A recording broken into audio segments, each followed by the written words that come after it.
I'm glad I posted my last video titled "Conservatism is not equal to men going their own way" because it gives me a chance to explain to the people in detail the futility of relying on the Conservative Party to address men's rights. But first I want to make it clear that this is not an attack on Pine Grove or anybody else. This is an attack on a dysfunctional political strategy that is not and has not done anything for men for the past 50 years at least. And anybody who's watched my videos knows exactly how I feel about liberalism and Marxism and Obama and affirmative action and feminism. Nobody, and I mean nobody, who has taken the time to watch my videos can honestly say that I'm not vehemently opposed to that entire list. My track record irrefutably proves that the last thing I am is a liberal.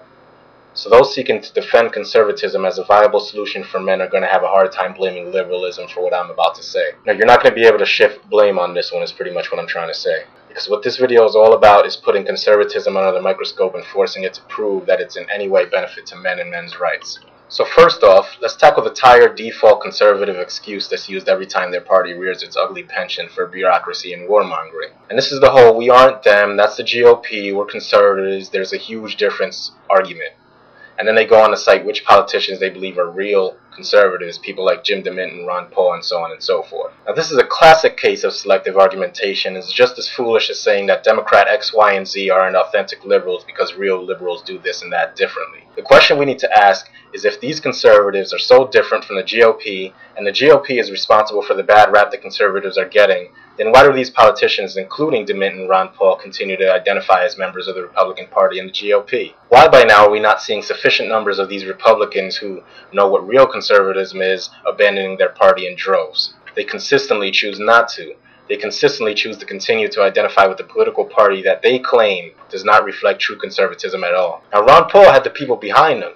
So much so that people made him $6 million richer in one day. And that's record-breaking. But a lot of people did this in hopes that Ron Paul would do everything he could to get himself elected, not excluding switching to an independent should his Republican bid for president fail. Well, it did fail, and he refused to continue running as an independent. He simply would not do it. Why?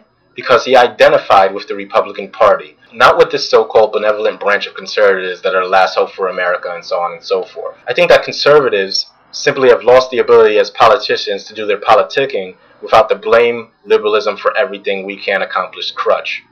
But even more so, I think that the whole Republican-Democrat-ism schism nonsense is nothing but a counter-revolutionary valve designed to funnel American politics into a perpetual stalemate where the issues are rendered insignificant due to a linear way of viewing politics. Left of center, right of center, far left, far right, radical leftist, ultra-conservative. Get in line and pick your spot so we can get started on passing the buck back and forth. But whatever you do not ever under any circumstances deviate from that line. Deviation from the left-right line is exactly what both parties hate because both conservatives and Democrats know damn well that the left-right line lets them set the rules and the parameters for what they consider to be reasonable and acceptable discourse. What this leads to is if you're a Democrat, you better be real careful what you say about abortion, and if you're a conservative, you better walk on eggshells when talking about the validity of the war on terror. It forces people to accept an agenda they only partially agree with while simultaneously marginalizing those that might agree on some points but have completely different outlooks on the core issues of the party. And that's why the GOP and the Democrats had no problem working in conjunction to form the Commission on Presidential Debates, which has complete control over which candidates are allowed to take the stage at presidential debates. Funny, isn't it, that the Republican, which these exception to the golden rule conservatives identify with as their party, the Republicans have no problem collaborating with Democrats on an unfair memorandum of understanding to strong-arm independence out of presidential debates, which is exactly what happened to Ross Perot in his 1996 presidential bid.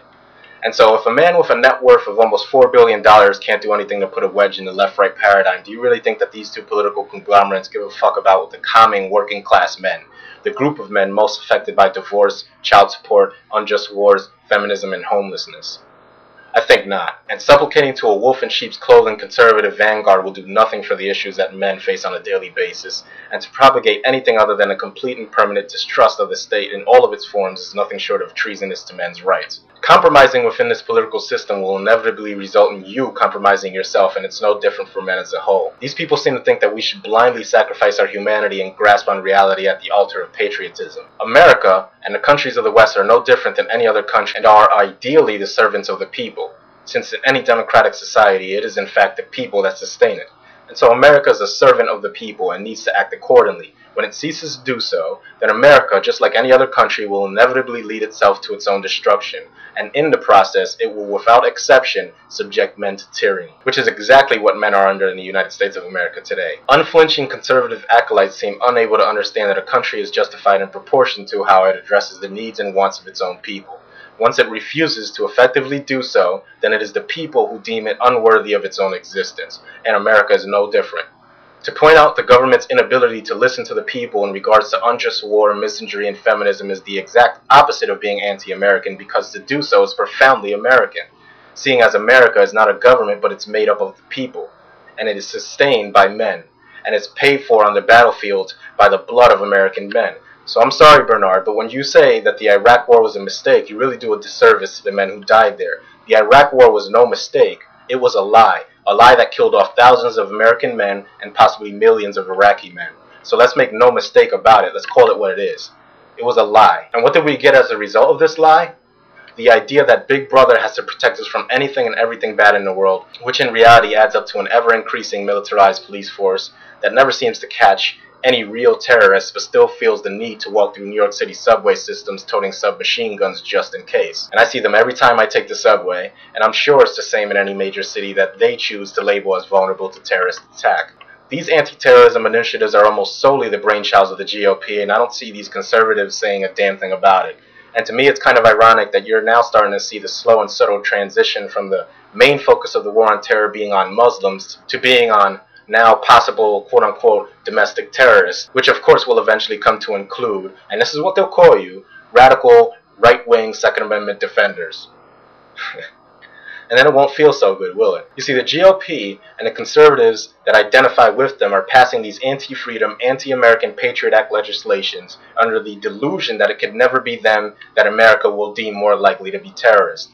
And what men going their own way should understand is that one day, considering the government's proclivity for using vague euphemisms, men going their own way could most certainly fit into the definition of what they're now calling, quote, lone wolf terrorism. Now, remember that they can switch the meanings of words and the perception of society at will. Remember that. But of course, to conservatives, it's just the liberal agenda carrying this kind of legislation out. The liberals have now hijacked the Department of Homeland Security and are using it to vilify the noble and honest right-wingers. You see, this is a type of sequential conditioning that baby steps the definition of terrorism into anything the government wants it to be. And that will eventually reveal the true purpose for militarization of America that not one conservative tried to address in any substantial and meaningful way following 9/11. It's a form of political correctness that dovetails with the region of political correctness that the liberals are generally charged with enforcing. The GOP is responsible for enforcing what amounts to the Orwellian equivalent of always being at war with Eurasia, for example. It's perpetual war in which we fight a shadowy enemy that we'll never truly know the identity of until it becomes crystal clear that the enemy is in fact ourselves. And by then it'll be way too late. It's the perfect PC equilibrium that ensures each party will look as if it's trying to accomplish something and then be able to scapegoat the other party when it fails to accomplish anything for the people at all. And the process simply repeats over and over. The last manifestation being, of course, Obama and how the Democrats are starting to see that what change actually means is more of the status quo. And the next manifestation will be in November, when the GOP figures out that voting in the quote-unquote golden conservatives cannot, by definition, lead to anything other than the status quo as well. So in conclusion, I just want to say that the faster that men, being the only group of people that can overthrow the militarized, culturally Marxist and misandric behemoth that America has become, the faster we realize that modern American politics is simply a failed repeating Hail Mary football pass, the faster we can actually address real solutions that at least have the potential to get results. That's all I really got to say. Good night. God bless.